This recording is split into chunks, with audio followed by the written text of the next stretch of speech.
23 अगस्त को जब भारत ने चंद्रमा पर तिरंगा फहराया, उस दिन को अब हिंदुस्तान नेशनल स्पेस डे के रूप में मनाया जाएगा।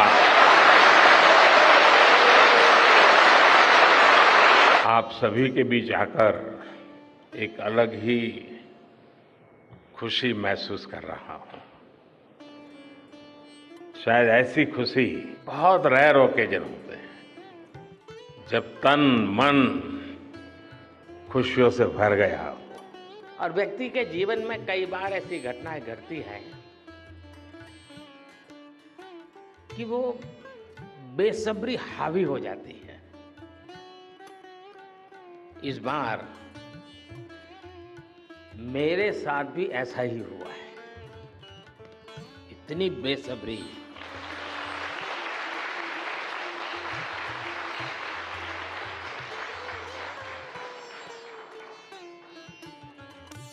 मैं साउथ अफ्रीका में था, एक ग्रीस का कार्यक्रम था तो वहां चला गया, लेकिन मेरा मन पूरी तरह आपके साथ ही लगा हुआ था।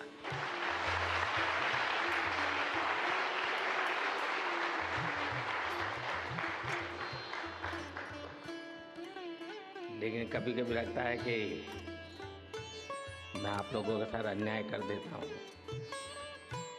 बेसब्री मेरी और मुसीबत आपकी।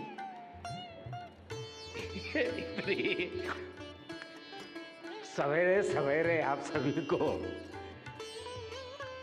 और इतना और टाइम, लेकिन बस मन कर रहा था जाऊं आपको नमन करूं। आपको दिक्कत भी होगी, लेकिन मैं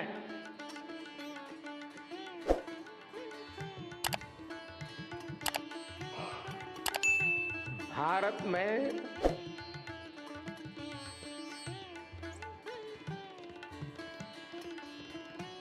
आते ही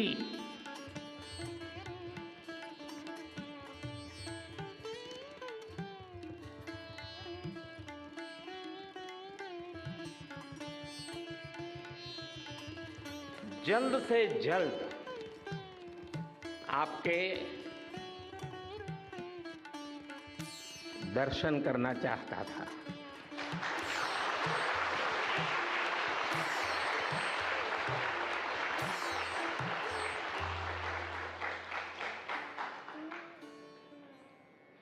आप सबको सैल्यूट करना चाहता था।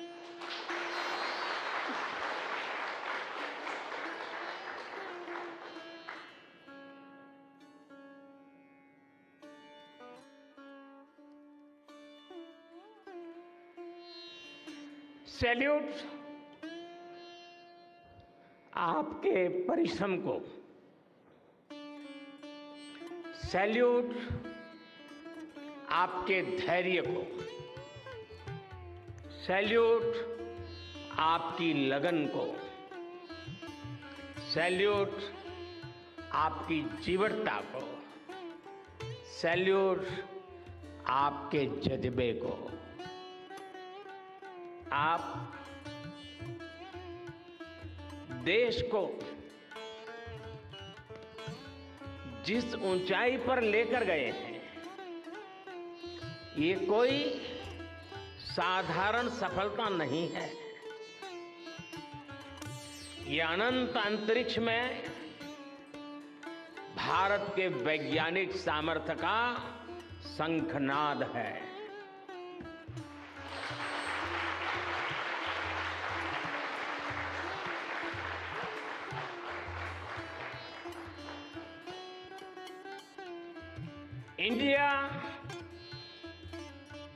India is on the moon.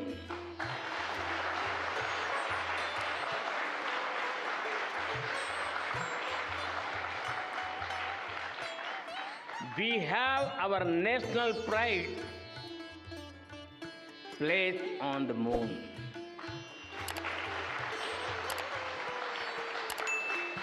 हम वहां पहुंचे जहां कोई नहीं पहुंचा था। हमने वो किया जो पहले कभी किसी ने नहीं किया था। ये आज का भारत है, निर्भीक भारत, जुझारू भारत।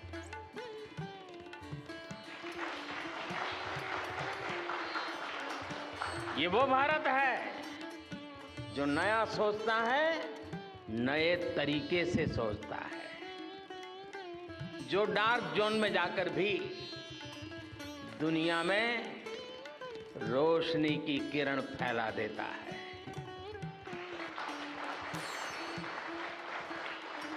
21वीं सदी में यही भारत दुनिया की बड़ी बड़ी समस्याओं का समाधान करेगा। मेरी आंखों के सामने 23 अगस्त का वो दिन, वो एक एक सेकंड बार बार घूम रहा है। जब टचडाउन कंफर्म हुआ तो जिस तरह यहां इसरो सेंटर में पूरे देश में लोग उछल पड़े, वो दृश्य कौन भूल सकता है। कुछ स्मृतियां अमर हो जाती हैं। वो पल अमर हो गया। वो पल इस सदी के सबसे प्रेरणादायी क्षणों में से एक है। हर भारतीय को लग रहा था कि विजय उसकी अपनी है। खुद महसूस करता था। हर भारतीय को लग रहा था कि जैसे वो खुद एक बड़े एग्जाम में पास हो गया है। आज भी बधाइयां दी जा रही हैं, संदेश दिए जा रहे हैं, और ये सब मुमकिन बनाया है आप सबने, आप हैं।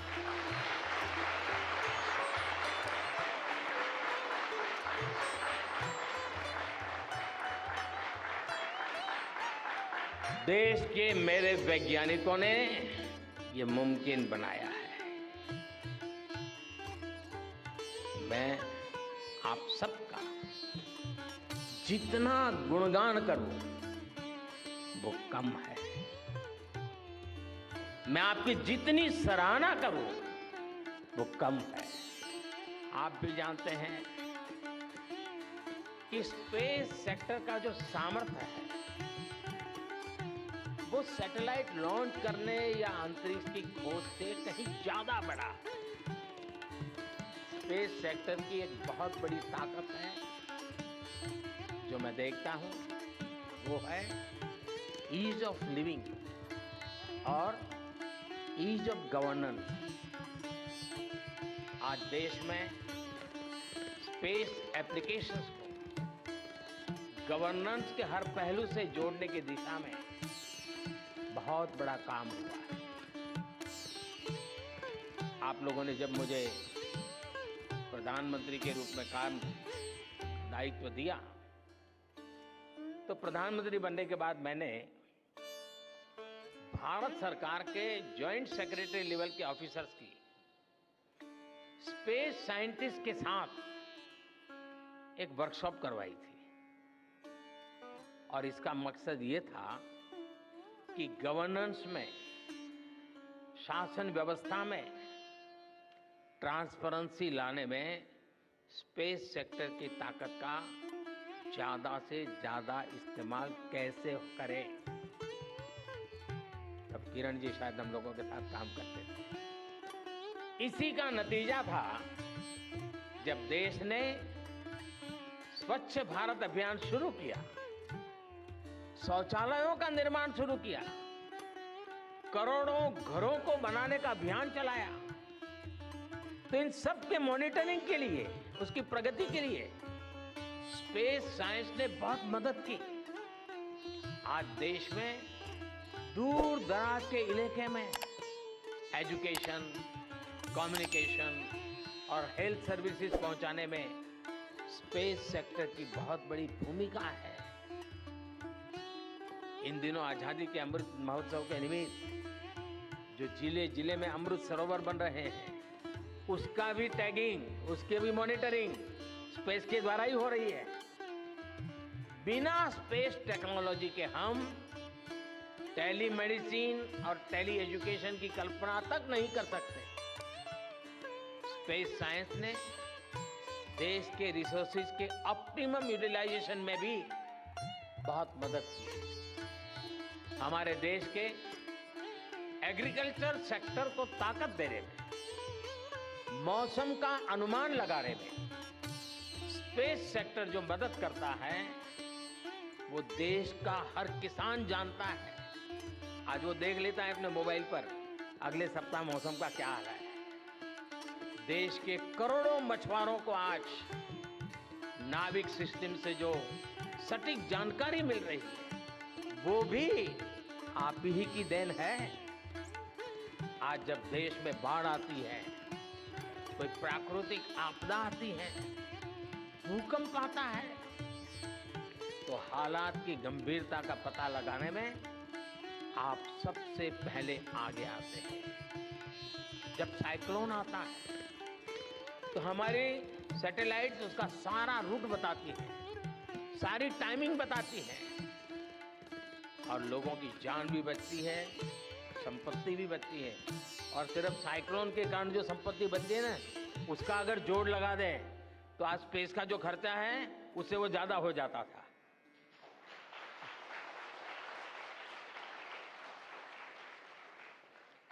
हमारे PM Gatishakti national master plan का आधार भी स्पेस टेक्नोलॉजी ही है। और आज दुनिया भारत के इस गतिशक्ति प्लेटफॉर्म का अध्ययन कर रही है कि प्लानिंग और मैनेजमेंट में ये प्लेटफॉर्म कितना उपयोगी हो सकता है। इससे प्रोजेक्ट्स की प्लानिंग, एजुकेशन और मॉनिटरिंग में काफी मदद मिल रही है। समय के साथ बढ़ता हुआ स्पेस एप्लीकेशन का ये दायरा हमारे युवाओं के लिए अपॉर्चुनिटीज भी बढ़ा रहा है, अवसर बढ़ा रहा है। और इसलिए आज मैं एक सुझाव भी देना चाहता हूं और मैं चाहूंगा कि आपके यहां से जो रिटायर्ड लोग हैं वे इसमें काफी मदद कर सकते हैं। अब ये मत बोलिएगा कि इतनी सुबह सुबह मोदी जी यहां आए और कुछ काम भी दे करके जा रहे हैं। साथियों, मैं चाहूंगा कि इसरो, केंद्र सरकार के विभिन्न मंत्रालय और राज्य सरकारें मिलकर गवर्नेंस में स्पेस टेक्नोलॉजी पर एक नेशनल हैकाथॉन का आयोजन करें। इस हैकाथॉन में ज्यादा से ज्यादा युवा, ज्यादा से ज्यादा यूनिवर्सिटी, ज्यादा से ज्यादा नौजवान वो शामिल हो, जुड़े। मुझे विश्वास है ये नेशनल हैकाथॉन हमारी गवर्नेंस को और प्रभावी बनाएगा, देशवासियों को मॉडर्न सॉल्यूशंस देगा। युवा पीढ़ी को एक और टास्क अलग से देना चाहता हूं। और होमवर्क के दिए बिना बच्चों को काम करने का मजा नहीं आता है। आप सब जानते हैं कि भारत वो देश है जिसने हजारों वर्ष पूर्व ही धरती के बाहर अनंत अंतरिक्ष में देखना शुरू कर दिया था। हमारे यहां सदियों पहले अनुसंधान परंपरा के आर्यभट्ट, ब्रह्मगुप्त, वराहमिहिर और भास्कराचार्य जैसे ऋषि मनीषी हुए थे। जब धरती के आकार को लेकर भ्रम था, तब आर्यभट्ट ने अपने महान ग्रंथ आर्यभट्टीय में धरती के गोलाकार होने के बारे में विस्तार से लिखा था। उन्होंने एक्सिस पर पृथ्वी की रोटेशन और उसकी परिधि की गणना भी लिख दी थी। इसी तरह सूर्य सिद्धांत जैसे ग्रंथों में भी कहा गया है, सर्वत्रैव मही गोले स्वस्थानम उपरि स्थितम मन्यन्ते खेयतो गोलस तस्य क्व ऊर्ध्वं क्व वादः।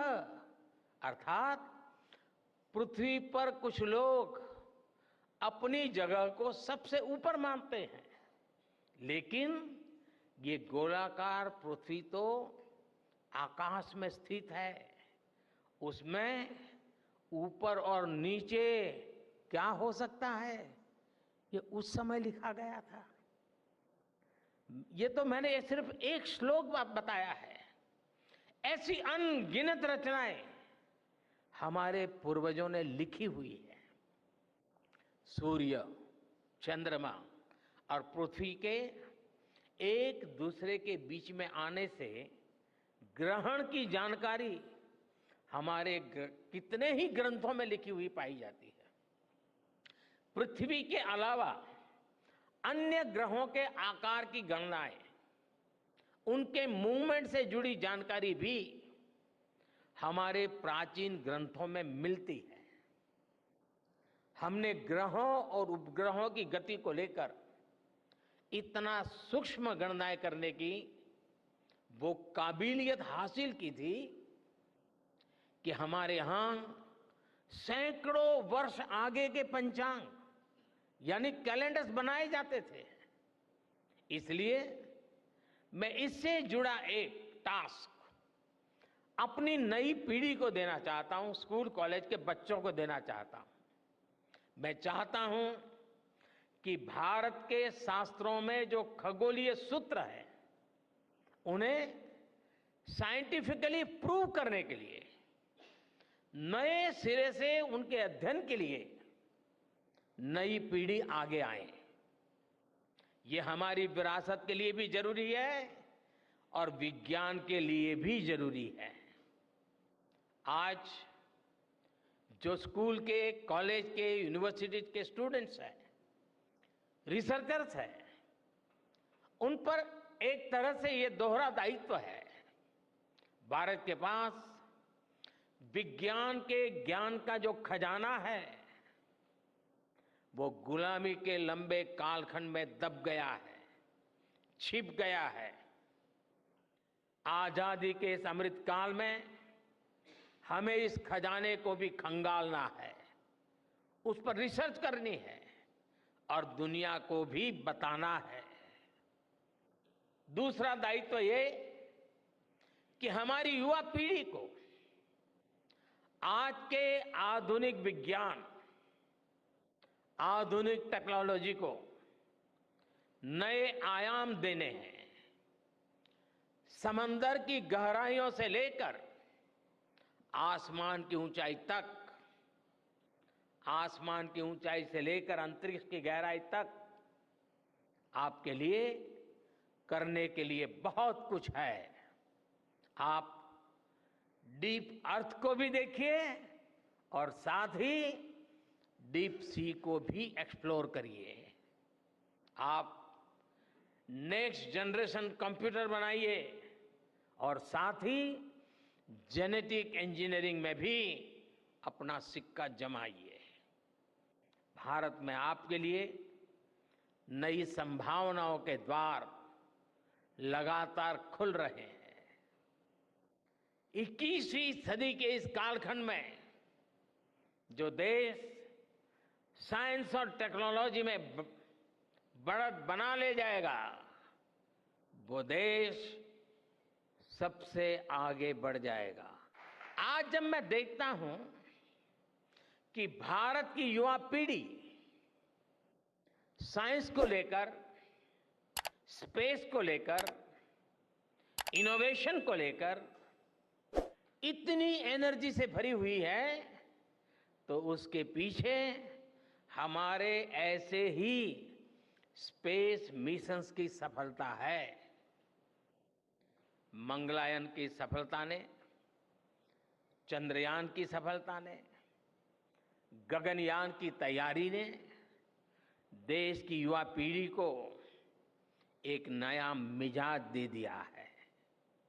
आज भारत के छोटे छोटे बच्चों की जुबान पर चंद्रयान का नाम है।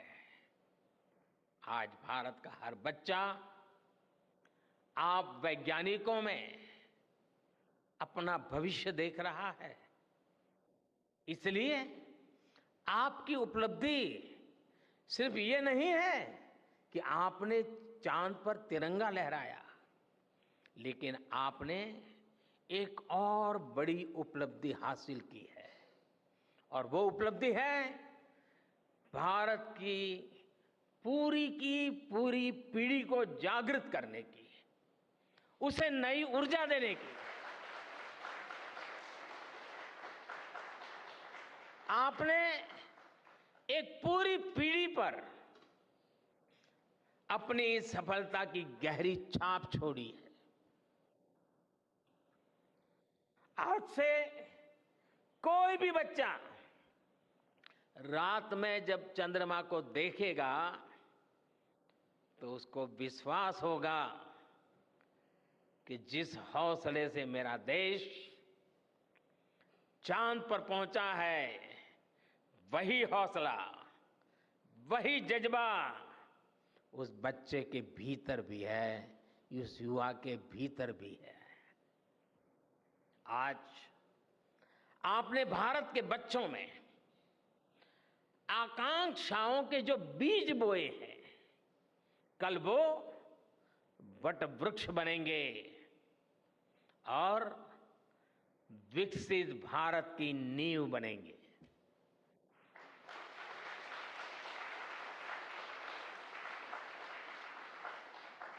हमारी युवा पीढ़ी को निरंतर प्रेरणा मिलती रहे, इसके लिए एक और निर्णय लिया गया है।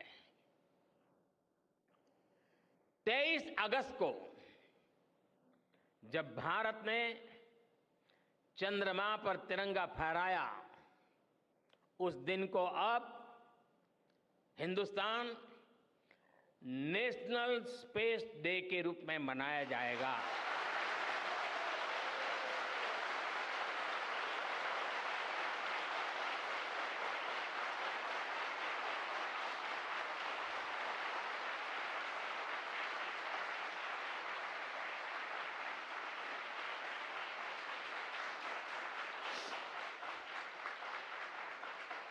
जब हर वर्ष national space day science, technology और इनोवेशन की स्पिरिट को सेलिब्रेट करेगा, हमें हमेशा हमेशा के लिए प्रेरित करता रहेगा।